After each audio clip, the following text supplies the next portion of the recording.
بسم اللہ الرحمن الرحیم۔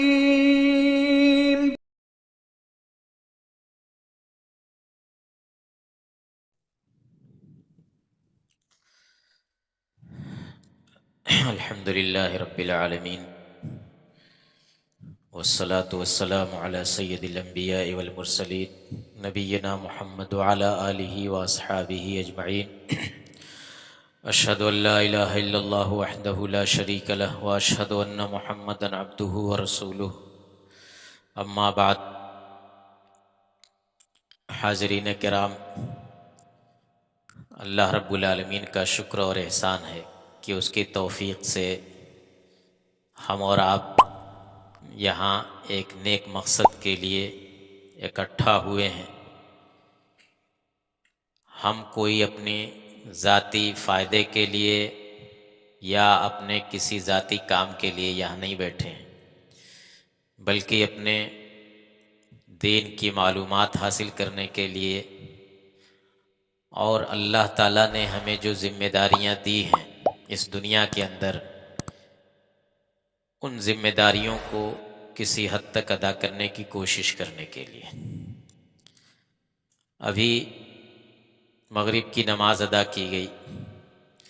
روزانہ 5 وقت کی نماز ایک مسلمان کے اوپر فرض ہے، اور اسلام کے اندر آپ جانتے ہیں کہ توحید کے بعد، یعنی لا الہ الا اللہ محمد الرسول اللہ کی گواہی دینے کے بعد، سب سے پہلی چیز اور سب سے اہم چیز جو ایک مسلمان کے اوپر ہے وہ یہی نماز ہے۔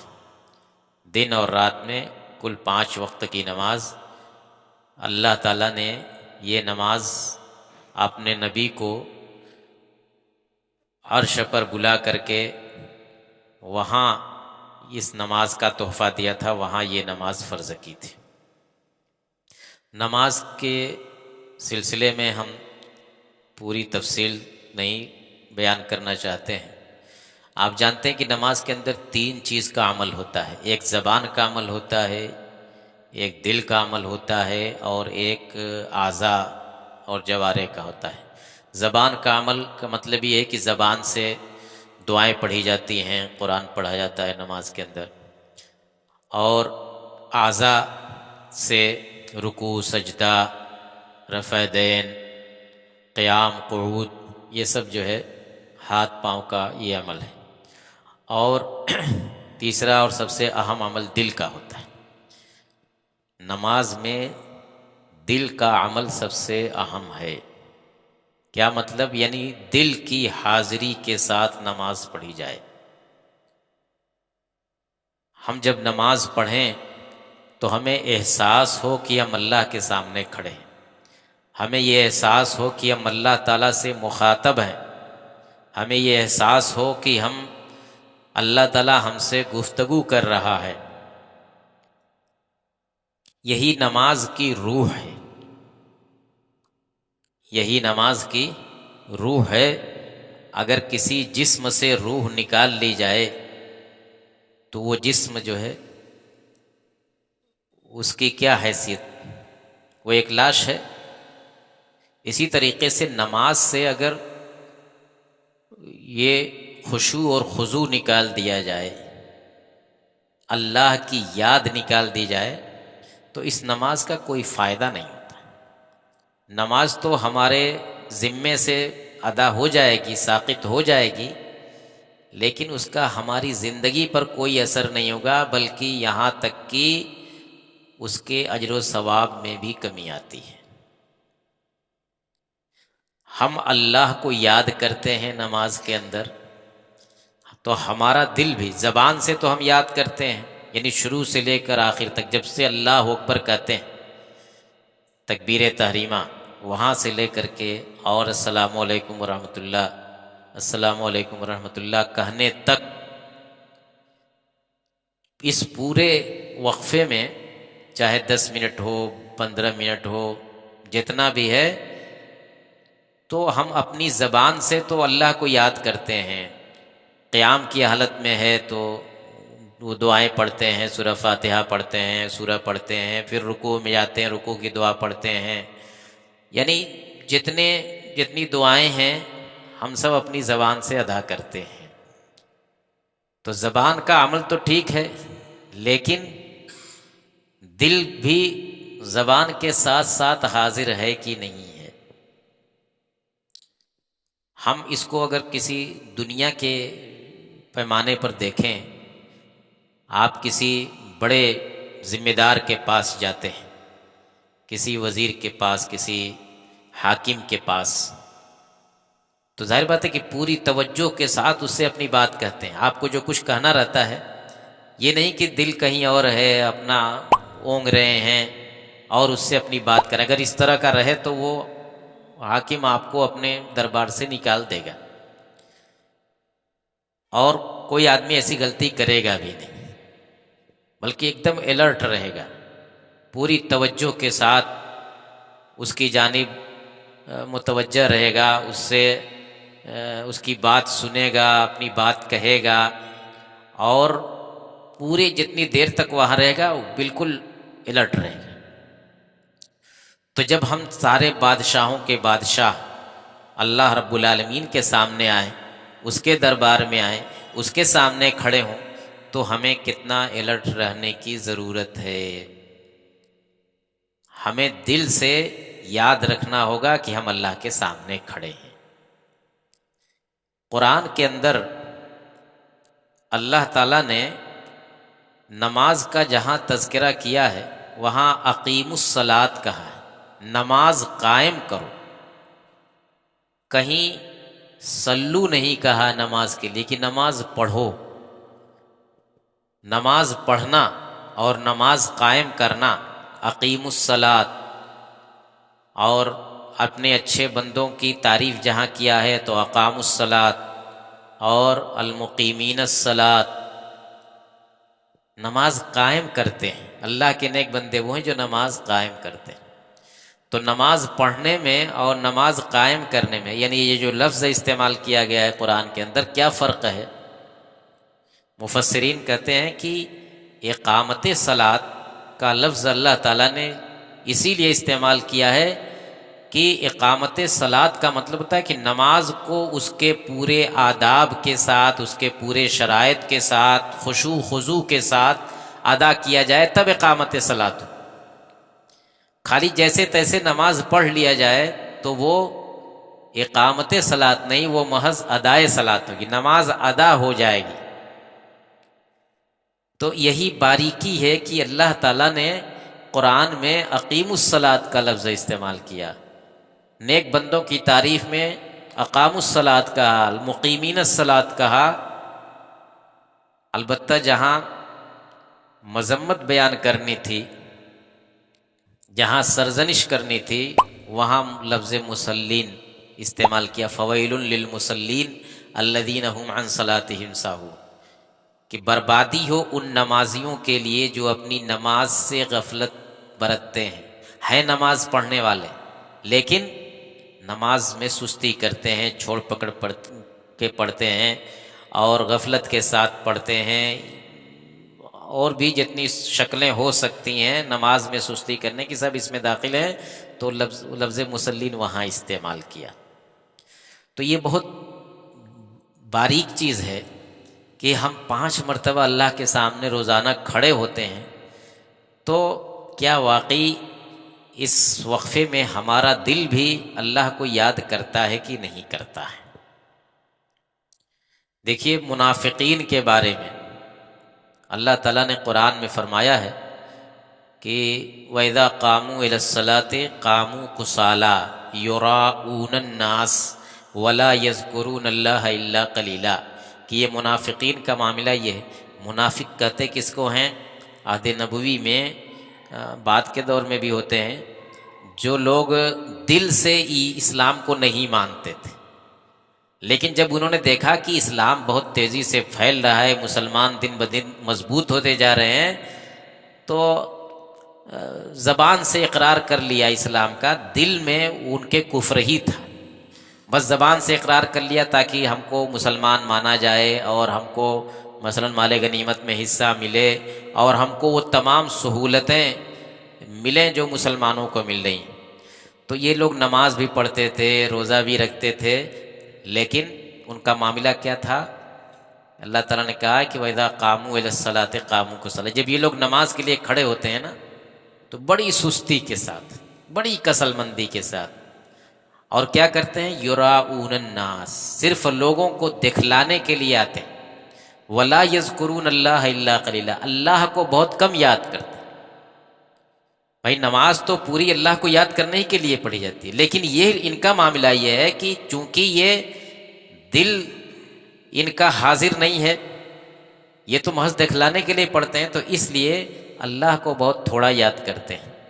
باقی اصل مقصد کیا ہوتا ہے؟ یراؤون الناس، کہ لوگ دیکھ لیں ہم کو کہ ہاں ہم بھی آئے ہیں مسجد میں، نماز پڑھ رہے ہیں، ہم بھی مسلمان ہیں۔ تو یہ منافقین کی یہ صفت بیان کی گئی کہ وہ نماز بہت سستی کے ساتھ پڑھتے ہیں اور اللہ کو بہت کم یاد کرتے ہیں، محض دکھلانے کے لیے وہ یہ سب کرتے ہیں۔ تو یہ نماز جس کے بارے میں قرآن میں، وعلیکم السلام، قرآن میں کہا گیا کہ ان الصلاۃ تنہا عن الفحشاء والمنکر، نماز بے حیائی اور برائی کے کام سے روکتی ہے۔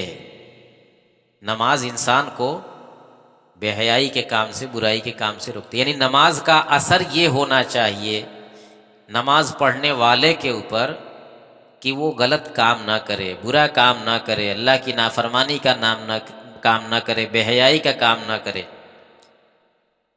لیکن ہم دیکھتے ہیں کہ ہم لوگ نماز بھی پڑھتے ہیں اور برا کام بھی کرتے رہتے ہیں۔ تو اب کیا اللہ تعالیٰ کا یہ فرمان نعوذ باللہ غلط ہو جائے گا؟ نہیں، غلطی ہمارے اندر ہے کہ ہم نے نماز کو جیسے پڑھنا چاہیے، نماز کی جو روح ہے اس روح کے ساتھ نماز نہیں پڑھی، ورنہ اگر صحیح معنی میں ہماری نماز ہوتی اور نماز کے سارے شرائط اور سارے آداب کے ساتھ نماز پڑھتے تو یقیناً اس کا اثر ہمارے اخلاق پر، ہمارے کریکٹر پر ضرور ہوتا۔ ہمارا معاملہ ہے کہ نماز بھی پڑھتے ہیں، باہر جا کے گالی بھی دیتے ہیں، نماز بھی پڑھتے ہیں اور ان کا حق بھی مارتے ہیں، بے ایمانی بھی کرتے ہیں، ظلم بھی کرتے ہیں، جھوٹ بھی بولتے ہیں۔ تو مطلب کیا ہوا کہ نماز کا کوئی اثر نہیں پڑا ہمارے اخلاق پر۔ کیوں؟ اس لیے کہ صرف مسجد میں آ جانے سے اور صف میں کھڑے ہو جانے سے وہ نماز نہیں ہو جاتی، بلکہ دل سے جب تک انسان اللہ کو یاد نہیں کرے گا، اللہ کے سامنے کھڑے ہونے کا تصور نہیں کرے گا، تب تک جو ہے وہ اس نماز کا کوئی اثر نہیں ہوگا۔ ہم نماز تو اپنے ذمے سے ساقط کر لے جائیں گے، یعنی اب ہم سے یہ نہیں پوچھا جائے کہ تم نے نماز کیوں نہیں پڑھی، نماز تو ہماری ہو جائے گی۔ ہم ایک فریضہ جو ہمارے کندھوں پر تھا وہ فریضہ تو ہم اتار دیں گے، لیکن اس کا جو اثر ہونا چاہیے وہ اثر نہیں ہوتا۔ اور یہی وجہ ہے کہ اللہ تعالیٰ نے کہا ہے کہ وَإِنَّهَا لَكَبِيرَةٌ إِلَّا عَلَى الْخَاشِعِينَ، کہ نماز جو ہے نا بڑی بھاری لگتی ہے انسان کو، لیکن ان لوگوں کو بھاری نہیں لگتی جو خشوع خضوع کے ساتھ نماز پڑھتے ہیں، جو دل کی حاضری کے ساتھ۔ جب انسان دل کی حاضری کے ساتھ نماز پڑھے گا، خشوع خضوع کے ساتھ نماز پڑھے گا، تو وہ نماز اس کو بھاری نہیں لگے گی۔ اب جب کسی کے دباؤ میں پڑھے گا کہ لوگ کیا کہیں گے، یا یہ کہ بس ویسے ہی دکھلانے کے لیے پڑھے گا، تو اس کو بڑا بھاری محسوس ہوگا، کہے گا کہ ہر دم نماز پڑھنا، ہر دم نماز پڑھنا۔ نہیں، ایک مومن کو تو نماز میں سکون حاصل ہوتا ہے۔ ایک مومن کو جب کوئی اضطراب ہوتا ہے، کوئی بے چینی ہوتی ہے، تو وہ فوراً نماز کی طرف، جیسے کہ اللہ کے نبی صلی اللہ علیہ وسلم کے بارے میں آتا ہے کہ کان اذا حزبہ امر صلی، آپ کو کوئی معاملہ پیش آتا تھا تو فوراً نماز پڑھتے تھے۔ تو نماز، اور کہتے تھے کہ ارحنا بہا یا بلال، کہ بلال نماز قائم کرو اور ہم کو راحت اور سکون پہنچاؤ، نماز یہ باعث سکون ہے۔ تو جب انسان خشوع خضوع کے ساتھ پڑھے گا، دل کی حاضری کے ساتھ پڑھے گا، تو کبھی اس کو نماز بھاری نہیں محسوس ہوگی۔ اسی لیے اللہ تعالیٰ نے کہا کہ وَإِنَّهَا لَكَبِيرَةٌ إِلَّا عَلَى الْخَاشِعِينَ۔ سورہ مومنون 18ویں پارے کا آغاز ہوتا ہے بسم اللہ الرحمن الرحیم، قد افلح المؤمنون الذین هم فی صلاتهم خاشعون۔ وہ اہل ایمان کامیاب ہیں جو اپنی نمازوں میں خشوع اختیار کرتے ہیں، دل کی حاضری کے ساتھ نماز پڑھتے ہیں۔ آگے بھی اور صفات بیان کی گئی ہیں کہ والذین هم عن اللغو معرضون، جو لغو بات سے پرہیز کرتے ہیں، جو زکوٰۃ دیتے ہیں اور امانت ادا کرتے ہیں، سب بہت ساری صفتیں ایک مومن کی بیان کی گئی، لیکن سب سے پہلی صفت جو اللہ تعالیٰ نے بیان کی وہ یہی ہے قد افلح المؤمنون الذین هم فی صلاتهم خاشعون، کہ جو اپنی نماز میں خشوع خضوع اختیار کرتے ہیں وہ کامیاب ہیں۔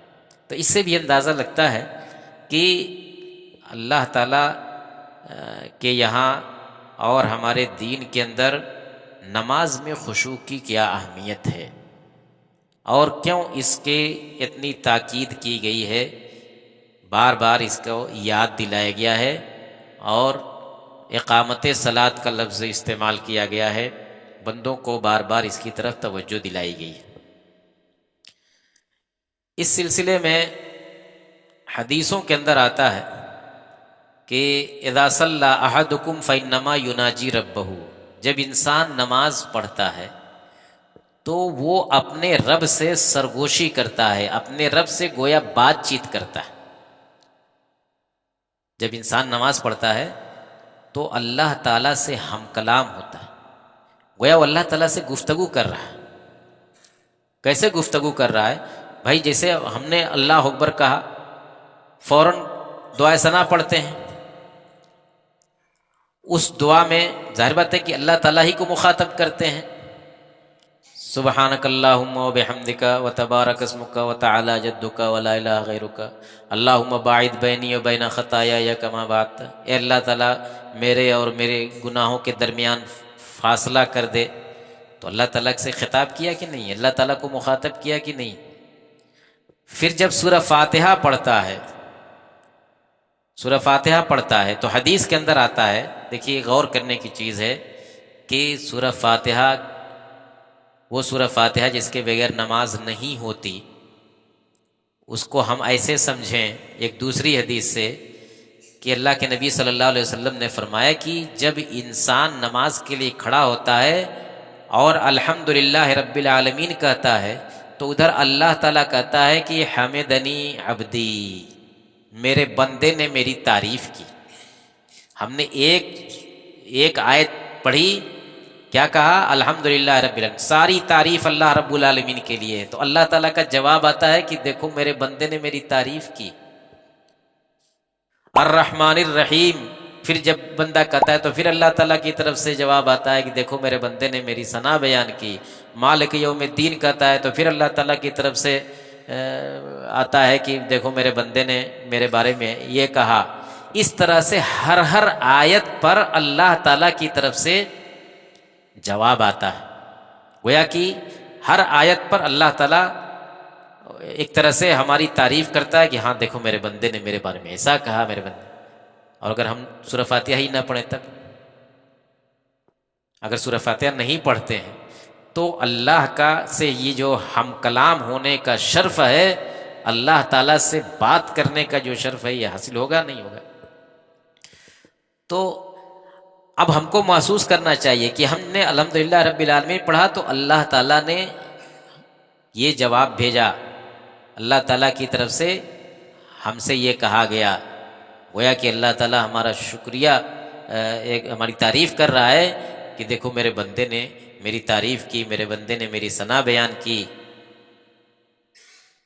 تو یہ بہت بڑی بات ہے، یہ بہت بڑی بات ہے۔ اگر ہم نماز پڑھنے کے لیے کھڑے ہو، جیسا کہ عام طور سے ہوتا ہے کہ نماز میں جب انسان جیسے ہی کھڑا ہوتا ہے دنیا جہان کی باتیں اس کے ذہن میں آ جاتی ہیں۔ یہ ہر شخص کا تجربہ ہے کہ وہ نماز میں جیسے کھڑا ہوتا ہے ایسی باتیں اس کو یاد آتی ہیں کہ کبھی زندگی میں نہیں یاد آئیں، لیکن جیسے نیت باندھی فوراً جو ہے دنیا بھر کی چیزیں، فلاں سے ملنا ہے، اور اچھا وہ نماز کے بعد فوراً ہم کو فلاں کو یہ میسج کرنا ہے اور فلاں سے یہ بات کرنی ہے، اور دیکھو اس نے تو ہم سے ایسے کہا تھا اور وہ نہیں آیا. کتنی باتیں.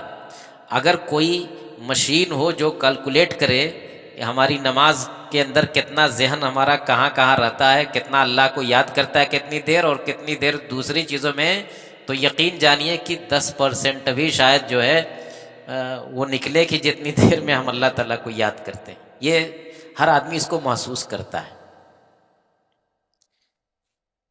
تو اسی واسطے کہا گیا ہے کہ جب انسان نماز پڑھنے کے لیے اٹھے، نماز پڑھنے کے لیے کھڑا ہو، تو اس کو کیا یاد رکھنا چاہیے؟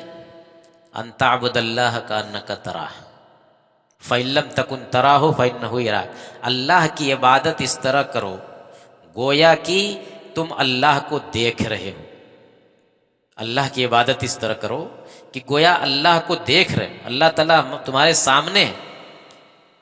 ظاہر بات ہے کہ اگر یہ تصور بندے کے اندر ہے کہ اللہ تعالیٰ کو میں دیکھ رہا ہوں، اللہ تعالیٰ میرے سامنے ہے، تو اس کا دل حاضر رہے گا. فإن لم تکن تراہ فإنہ یراک. اگر یہ تصور نہیں قائم کر سکتے کہ تم اللہ کو دیکھ رہے ہو، تو کم سے کم یہی تصور دل میں رکھو کہ اللہ تعالیٰ مجھ کو دیکھ رہا ہے، میں اللہ کو دیکھ رہا ہوں. اگر یہ نہیں تصور کر سکتے تو یہی تصور کرو کہ اللہ تعالیٰ مجھ کو دیکھ رہا ہے، فإنہ یراک. تو اس سے کیا ہوگا کہ تمہارا ذہن جو ہے حاضر رہے گا، تم اللہ کو یاد رکھو گے. اور اگر ایسا نہیں ہوتا ہے تو وہی ادھر ادھر ذہن جائے گا. اور یہ بھی شیطان کا بھی اس میں بڑا دخل ہوتا ہے. شیطان کا ذہن کو بہکانے میں نماز میں ذہن کو ادھر ادھر پھیرنے میں شیطان کا بڑا دخل ہوتا ہے. آپ جانتے ہیں کہ شیطان انسان کا کھلا دشمن ہے.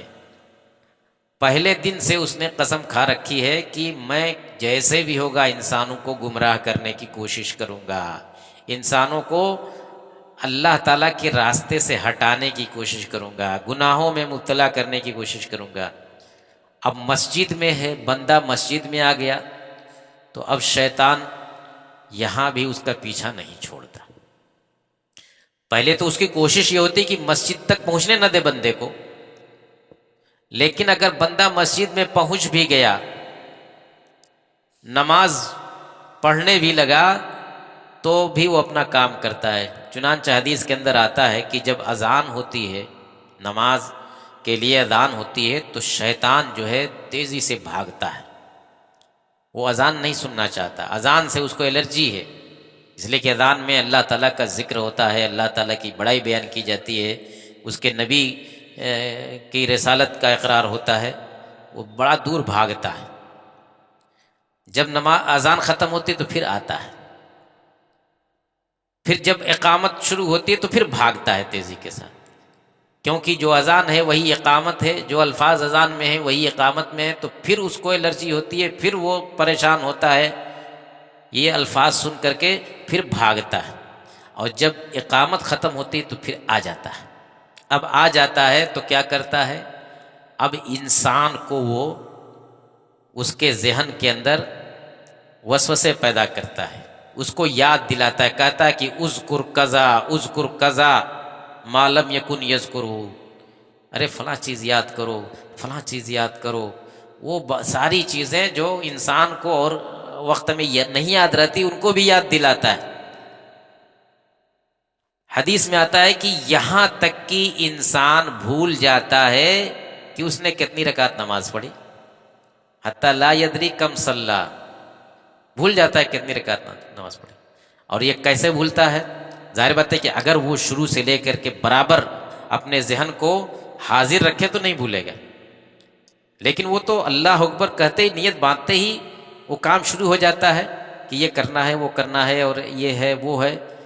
اب اس کو پتہ نہیں چلتا کہ حدیث میں آتا ہے کہ اس کو پتہ نہیں چلتا کہ 3 رکعت نماز پڑھی کہ 4 رکعت نماز پڑھی. ہوتا ہے نا، خاص طور سے 4 رکعت والی نماز میں اور زیادہ ہوتا ہے. 2 رکعت والی ہے تب تو چلو بھائی کل 2 ہی رکعت ہے، یہ پہلی رکعت تھی، یہ دوسری رکعت تھی، چلو اس میں اتنے زیادہ نہیں، کبھی کبھی تو اس میں بھی ہو جاتا ہے. لیکن 4 رکعت والی نماز میں زیادہ گڑبڑی ہوتی ہے. تو لا یدری کم صلی بندے کو سمجھ نہیں آتا کہ ہم نے 3 رکعت نماز پڑھی تھی 4 رکعت نماز پڑھی. ایسے موقع پر کرنا کیا چاہیے؟ جب یہ شبہ ہو جائے کہ پتہ نہیں 3 پڑھی کہ 4 پڑھی، تو حدیثوں کے حساب سے یہ ہے کہ جو کم تعداد ہو اسی کو ماننا چاہیے. مثلا 3 اور 4 میں شبہ ہو جائے تو کیا مانا جائے گا؟ 3 مانا جائے گا. گویا کہ ہم نے یعنی اسی حساب سے آگے پڑھیں گے. 3 مان کر کے 1 رکعت اور پڑھیں گے تب 4 ہوگی. اگر واقعی 3 ہی تھی اور ہم نے 1 پڑھ لی، اس حالت میں بھی سجدہ سہو کریں گے. سجدہ سہو کریں گے تو یہ سجدہ سہو سمجھے کہ شیطان کو بھگانے کا ایک ذریعہ ہوگا.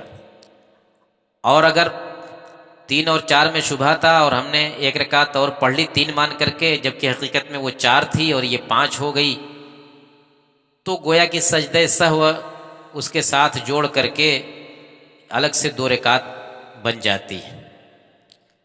کہنے کا مطلب یہ ہے کہ ہم کو کم جو تعداد ہے اسی کو اصل ماننا ہوگا اور اسی حساب سے اپنی نماز مکمل کرنی ہوگی اور سجدہ سہو کرنا ہوگا.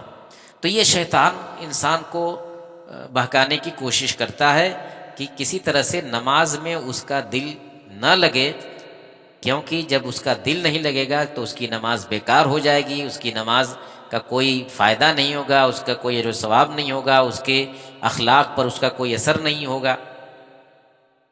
اجر و ثواب کی جہاں تک بات ہے کہ اگر دل کی حاضری سے ہم نے نماز نہیں پڑھی، خشوع خضوع نہیں رہا، تو اجر و ثواب میں کمی آتی ہے. اس سلسلے میں باقاعدہ ایک روایت آتی ہے، اللہ کے نبی صلی اللہ علیہ وسلم فرماتے ہیں کہ ان الرجل لا ينصرف من صلاته ولم يكتب له الا عشرها تسعها ثمنها سبعها سدسها، کہ بندہ نماز پڑھ کر کے فارغ ہوتا ہے تو کبھی اس کو اس نماز کا 1/10 حصے کا ثواب ملتا ہے، کبھی 1/9 حصے کا ثواب ملتا ہے، کبھی 1/5 حصے کا ثواب ملتا ہے، کبھی 1/2 حصے کے یعنی آدھے حصے کا ثواب ملتا ہے. نماز سے فارغ ہوتا ہے بھائی 100% ثواب ملنا چاہیے. آپ نے 4 رکعت نماز پڑھی، 4 رکعت کا پورا اجر ثواب ملنا چاہیے، لیکن کبھی اس میں 10% کا ملتا ہے، کبھی 20% کا ملتا ہے، کبھی 50% کا ملتا ہے. کیوں؟ اس کی تشریح عبداللہ بن عباس رضی اللہ تعالیٰ عنہ کرتے ہیں. وہ کہتے ہیں کہ لیس لک من صلاتک الا ما عقلت منہا، تم نماز میں جتنا عقل لگاؤ گے یعنی جتنا دل سے حاضر رہو گے اتنے ہی کا ثواب ملے گا. جتنی دیر ہم یہ تصور قائم کیے رہیں گے کہ ہم اللہ کے سامنے کھڑے ہیں، ہم نماز پڑھ رہے ہیں، ہم عبادت کر رہے ہیں، اتنی ہی دیر کا ثواب ملتا ہے. اب یہ وقفہ 10% ہے تو 10% کا ملے گا، 20% ہے تو 20 کا، 50% تو 50. اگر ہم نے پورے نماز بھر دل کی حاضری رکھی ہے تو 100% کا ثواب ملے گا. لیکن ثواب دل کی حاضری کے حساب سے ملے گا. نماز تو پوری ادا ہو جائے گی، 4 رکعت پوری ادا ہو جائے گی، 2 رکعت ہے 2 رکعت پوری ادا ہو جائے گی، لیکن اس میں جو ثواب ہمارے لیے لکھا جائے گا وہ اتنی ہی کا ہوگا جتنی دیر ہم نے اللہ کو یاد رکھا. وہ کون سے اسباب ہیں جن کو اختیار کیا جائے تو نماز میں خشوع خضوع پر قابو پانے میں مدد ملے گی؟ کچھ ذرائع ہیں، کچھ چیزیں ہیں جن پر توجہ دی جائے تو دل کی حاضری کو یقینی بنایا جا سکتا ہے. ان میں سے سب سے پہلی بات وہی جو حدیث ہم نے آپ کے سامنے ذکر کی کہ الاحسان ان تعبد اللہ کانک تراہ، کہ عبادت کرتے وقت چاہے وہ نماز ہو چاہے کوئی عبادت ہو، یہ تصور رکھیں کہ ہم اللہ کو دیکھ رہے ہیں یا یہ کہ اللہ تعالیٰ ہم کو دیکھ رہا ہے. جب یہ تصور رہے گا تو اس سے دل کو حاضر رکھنے میں مدد ملے گی. دوسری چیز یہ ہے کہ ہم جو دعائیں پڑھتے ہیں نماز کے اندر، افسوس کی بات یہ کہ ہم عربی زبان چونکہ سمجھتے نہیں، ہم نہیں جانتے کہ ہم کیا کہہ رہے ہیں اپنی زبان سے. ہم اللہ تعالیٰ سے کیا مانگ رہے ہیں. اگر یہ چیز ہمارے ذہن میں رہے، کم سے کم جتنی دعائیں نماز کی ہیں، جو صورتیں اور دعائیں، کم سے کم ان کا ترجمہ ہم سیکھ لیں، ان کو ذہن نشین کر لیں، اور یہ دعا پڑھتے وقت ہم جانیں کہ ہم اللہ تعالیٰ سے کیا کر رہے ہیں، تو اس سے بڑا مدد ملے گی دل کی حاضری کے معاملے میں، خشوع خضوع کے معاملے میں. اب آپ یہ غور کیجئے کہ سورہ فاتحہ جو ہر نماز میں ہر رکعت میں پڑھی جاتی ہے، اور اگر صرف فرض نماز پڑھی جائے 24 گھنٹے میں تو 17 رکعت فرض نمازیں، یعنی 17 مرتبہ تو لازماً پڑھنا ہی پڑھنا ہے سورہ فاتحہ. اب آپ یہ جوڑیے کہ ایک انسان چاہے وہ 20 سال کا ہو، چاہے 25 سال کا ہو، 50 سال کا ہو، کتنی مرتبہ سورہ فاتحہ دہراتا ہوگا، کتنی بار سورہ فاتحہ پڑھ چکا ہوگا، لیکن وہ سورہ فاتحہ کا مطلب نہیں جانتا کہ اس میں کہا کیا جا رہا ہے. الحمدللہ رب العالمین میں کہتا ہوں تو اس کا مطلب کیا ہے؟ الرحمن الرحیم مالک یوم الدین ایاک نعبد و ایاک نستعین، یہ 7 چھوٹی چھوٹی آیتیں، ان کا مطلب کیا ہے ایک بندہ یہ نہیں جانتا. اس کو ہمیں اس پر توجہ دینی چاہیے. یہ چھوٹی سی سورہ، اس کو ہم یاد کریں، اس کا جس طرح سے الفاظ اس کے یاد ہم رکھتے ہیں، اگر اس کا معنی مفہوم بھی یاد کر لیں، جو کوئی مشکل کام نہیں، تو اس میں نماز میں جب ہم پڑھیں گے تو ہم کو معلوم ہوگا کہ ہم کیا کہہ رہے ہیں. آپ یہ سوچئے کہ ہم کہتے ہیں کہ اللہم انی ظلمت نفسی ظلما کثیرا ولا یغفر الذنوب الا انت. اے اللہ تعالیٰ، میں نے اپنے نفس کے اوپر بڑا ظلم کیا ہے، میں نے بڑے گناہ کیے ہیں، تیرے علاوہ کوئی گناہ معاف نہیں کرتا ہے. فاغفر لی مغفرۃ من عندک، تو مجھے بخش دے اپنے یہاں سے، اپنے طور پر تو مجھے بخش دے. انک انت الغفور الرحیم، بے شک تو بخشنے والا مہربان ہے. ہم یہ الفاظ اللہ تعالیٰ سے کہہ رہے ہوتے ہیں جبکہ ہمارا ذہن کسی دکان پر کسی شخص سے بات کر رہا ہے. زبان ہماری اللہ تعالیٰ کے ساتھ ہوتی ہے اور دل دماغ کہیں اور ہوتا ہے. ہم دعا کرتے ہیں کہ اللہم انی اعوذ بک من عذاب جہنم، اے اللہ تعالیٰ ہم تیری پناہ چاہتے ہیں جہنم کے عذاب سے، ہم تیری پناہ چاہتے ہیں قبر کے عذاب سے، واعوذ بک من عذاب القبر. لیکن کیا ہم سوچتے ہیں، ذہن میں ہمارے ہوتا ہے کہ ہم اللہ تعالیٰ سے یہ بات کہہ رہے ہیں؟ تو اس کی کوشش کی جائے کہ جو دعائیں دن رات ہم دہراتے ہیں، ہر نماز میں دہراتے ہیں، کم سے کم ان کا معنی مفہوم ہمارے سمجھ میں آ جائے. دعا کی کتابیں جو ملتی ہیں ان میں سے اکثر ان دعاؤں کا ترجمہ بھی لکھا رہتا ہے. اگر ہم چاہیں تو یہ کوئی مشکل کام نہیں ہے ان دعاؤں کو سمجھنے اور ان کا مطلب اور مفہوم زبانی یاد کرنے میں کوئی بہت مشکل کام نہیں ہے. تو پہلی بات تو یہی ہو گئی کہ اللہ کے سامنے کھڑے ہونے کا تصور. دوسری بات یہ کہ جو کچھ ہم زبان سے پڑھتے ہیں اس کا معنی اور مفہوم سمجھنے کی کوشش کریں کہ ہم کیا کہہ رہے ہیں. کہیں ایسا نہ ہو کہ ہم زبان سے اللہ تعالیٰ کو مخاطب کر رہے ہیں، اس سے مانگ رہے ہیں، اور دل سے کسی سے اور سے بات کرتے ہیں. ایسا نہیں ہونا چاہیے. اسی طریقے سے ایک چیز اور یہ ہے کہ نماز کے اندر اپنی نگاہ کو صرف سامنے رکھنا چاہیے، زمین پر رکھنا چاہیے.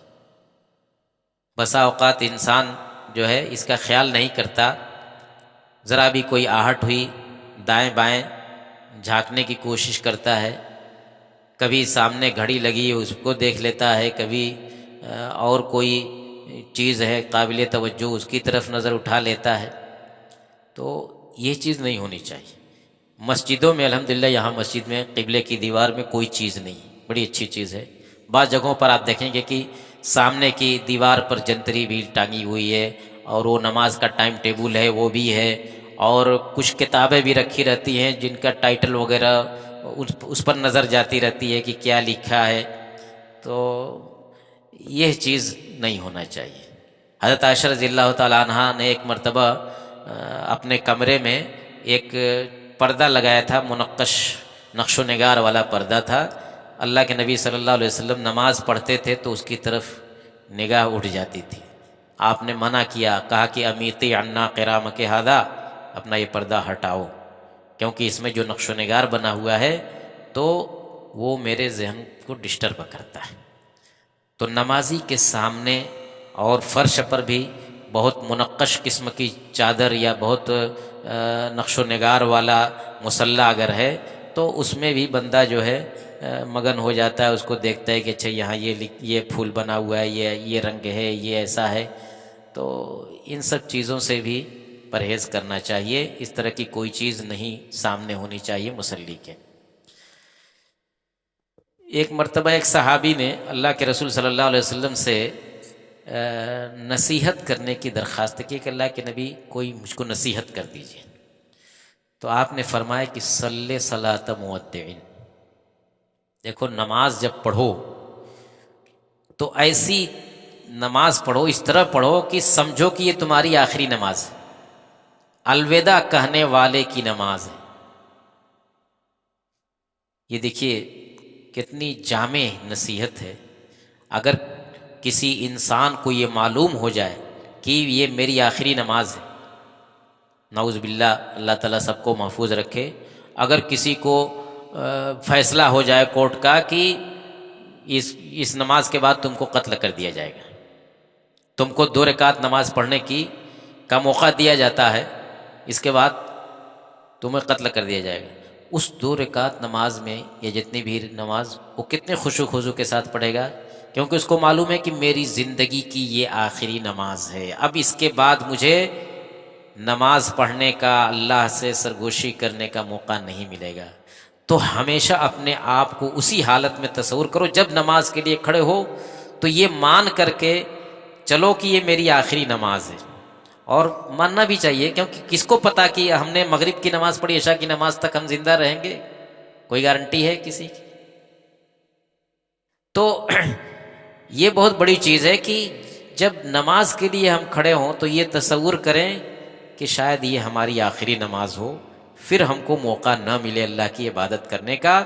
تو اس سے بڑا فرق آ جائے گا ہماری نماز میں، یعنی ہمارے دل کے عمل میں، کہ ہم اللہ کو زیادہ یاد کریں گے، زیادہ خشوع خضوع کے ساتھ نماز پڑھیں گے.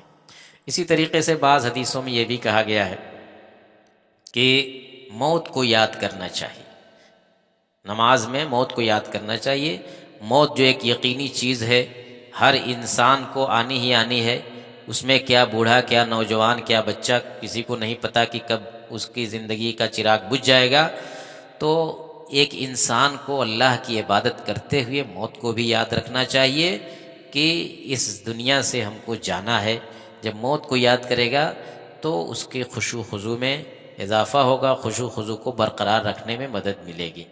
اور بھی بہت سارے ذرائع ہو سکتے ہیں. تو انسان ہمیشہ یہ کوشش کرے کہ جب نماز پڑھے، اور ظاہر بات ہے کہ دن بھر میں 5 مرتبہ یہ عمل کرنا ہے، 5 مرتبہ اللہ کے سامنے کھڑے ہونا ہے کم سے کم. تو ہمیشہ اپنی نماز میں خشوع خضوع اختیار کرنے کی کوشش کرے، اللہ کو کے سامنے کھڑے ہونے کا تصور کرے، اور جو کچھ پڑھ رہا ہے اس کو سمجھنے کی کوشش کرے، اور اسی طریقے سے جو اس کی توجہ بھٹکانے والی چیزیں ہیں ان چیزوں سے دور رہے.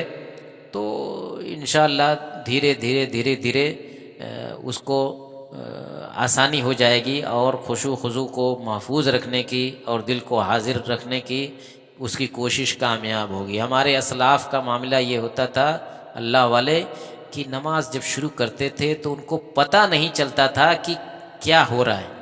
ہم تو نماز میں رہتے ہیں کہ معمولی سی بھی کوئی آواز ہوتی ہے تو ہم کو پتہ چل جاتا ہے کوئی آ رہا ہے، زمین پر اس کے قدم کی آواز تک ہم کو سنائی دیتی ہے کہ پتہ نہیں کون آیا، اچھا آیا ہے تو ادھر کھڑا ہوا کہ ادھر کھڑا ہوا، تو فلاں آدمی تو نہیں ہے جس کا میں انتظار کر رہا تھا. یہ سب ہمارے اسلاف کو پتہ نہیں چلتا تھا کہ بارش ہو رہی، بارش تک ہونے لگتی تھی ان کو پتہ نہیں رہتا تھا کہ بارش ہو رہی ہے. یعنی یہ ہم لوگ تصور نہیں کر سکتے، سوچیں کہ یہ کیسے ہو سکتا ہے کہ بارش ہو جائے نماز میں اور ان کو پتہ نہ چلے، کھلے میں نماز پڑھے. نہیں، ایسی مثالیں ہیں، ماضی قریب کی مثالیں ہیں بہت زیادہ دن کی نہیں، ایسے لوگ گزرے ہیں کہ اس قدر محو ہوتے تھے نماز میں، اس قدر اللہ کی یاد میں مست رہتے تھے کہ ان کو پتہ نہیں چلتا تھا کہ کیا ہو رہا ہے ہمارے ارد گرد۔ وہ پورے طور پر اللہ کو سامنے کھڑے ہونے کا تصور، اللہ کو یاد کرنے کا وہ کرتے تھے۔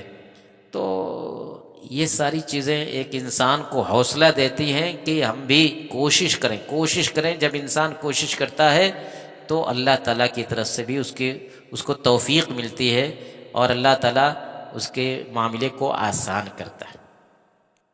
تو یہ چند باتیں میں نے اس لیے ذکر کی خاص طور سے اس طرح کے دروس میں ان چیزوں کو، کہ ہم کو چونکہ روزانہ یہ کام کرنا ہوتا ہے، اور اگر اس چیز کو ذہن میں نہ رکھا جائے تو ہماری یہ محنت جو ہے، جو وقت دیتے ہیں اور جو اس کے لیے مشقت اٹھاتے ہیں، اس کا کوئی فائدہ نہیں رہے گا۔